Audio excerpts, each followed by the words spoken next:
সারা দেশে জ্বালানি তেলের সংকট কাটছে না। দাম বাড়ানোর পরেও ফিলিং স্টেশনে গাড়ির দীর্ঘ লাইন। ক্রেতাদের অভিযোগ, পাম্প থেকে তেল নিয়ে বাড়িতে মজুত করছেন অনেকেই, বেশি দামে বিক্রি করছেন খোলা বাজারে। এ নিয়ে পাম্প কর্তৃপক্ষ বলছে, ফুয়েল কার্ড চালু হলে এই সমস্যার কিছুটা সমাধান হবে। সহকর্মীদের তথ্য, ছবিতে প্রতিবেদন। জ্বালানি তেলের দাম বাড়লেও বরিশালের ফিলিং স্টেশনগুলোতে তেলের সংকট চলছে, তবে আগের চেয়ে কিছুটা ভিড় কমেছে।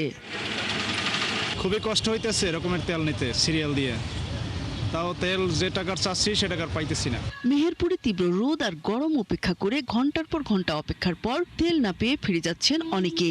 তেলের দাম বাড়ছে, তারপরও তেল পাইছি না আমরা চাষি মানুষ, তাহলে আমরা কি করবো? লাইনে সেই ফজর নামাজ পড়ে যাবো, ফজর ফল থেকে দাঁড়িয়ে এখন দুধের তেল লাই, এখন ঘুরতে করতে পারছি না। এদিকে মানিকগঞ্জে ফিলিং স্টেশনগুলোতে ডিজেলের জন্য কৃষকের লম্বা লাইন। তারা বলছেন, প্রচন্ড খরায় ধান ক্ষেত ফেটে যাচ্ছে, তেলের অভাবে সেচ দেওয়া যাচ্ছে না। তেল পাইতেছে না, এই ক্ষেত ধান ফুলে বেড়েছে। 2 দিন পর 3 দিন ঘোরার পর আজকে আসি, তাই পর্যন্ত তেল পাইনি। যে গাড়ির হিসাবে ডোব না করবেন, আমরাও কৃষক, এটা দিচ্ছি দেবো না, তাহলে বুঝবো কেমন কৃষক কোনটা, গাড়ির হিসাব কোনটা। আর পাম্প কর্তৃপক্ষ বলছে, অনেকেই কৃষক পরিচয়ে তেল নিচ্ছেন, প্রকৃত কৃষকদের চিহ্নিত করা যাচ্ছে না। আবার কেউ কেউ বাড়িতে মজুত করে খোলা বাজারে বিক্রি করছে। অনেকেই আছে ডোব, কন্টেনার, বোতল এগুলো নিয়ে আসছে, বলছে যে আমি কৃষক, কিন্তু এর মধ্যে সবাই কৃষক না, অনেকে গাড়ির লোক। কুড়িগ্রামে জ্বালানি তেলের সংকটে নানামুখী চাপে পড়েছে সাধারণ মানুষ। তেল না পেয়ে নানা অপ্রীতিকর ঘটনাও ঘটছে।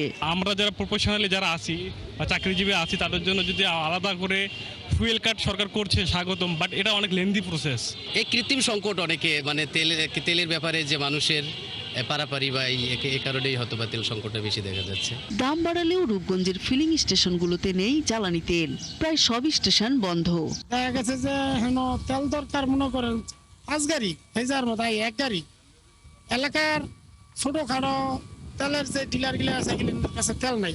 দেখা যাচ্ছে যে 50 লিটার তেল নিতে যায় অনেক সময় 2 দিন থাকা লাগতেছে বা একদিন থাকা লাগতেছে। জ্বালানি তেল সংকটের প্রায় 2 মাস পেরিয়ে গেলেও ভোগান্তি কমেনি। প্রশাসনের নিষ্ক্রিয়তার অভিযোগ করছেন কেউ কেউ। নূর তাজমিন, 71।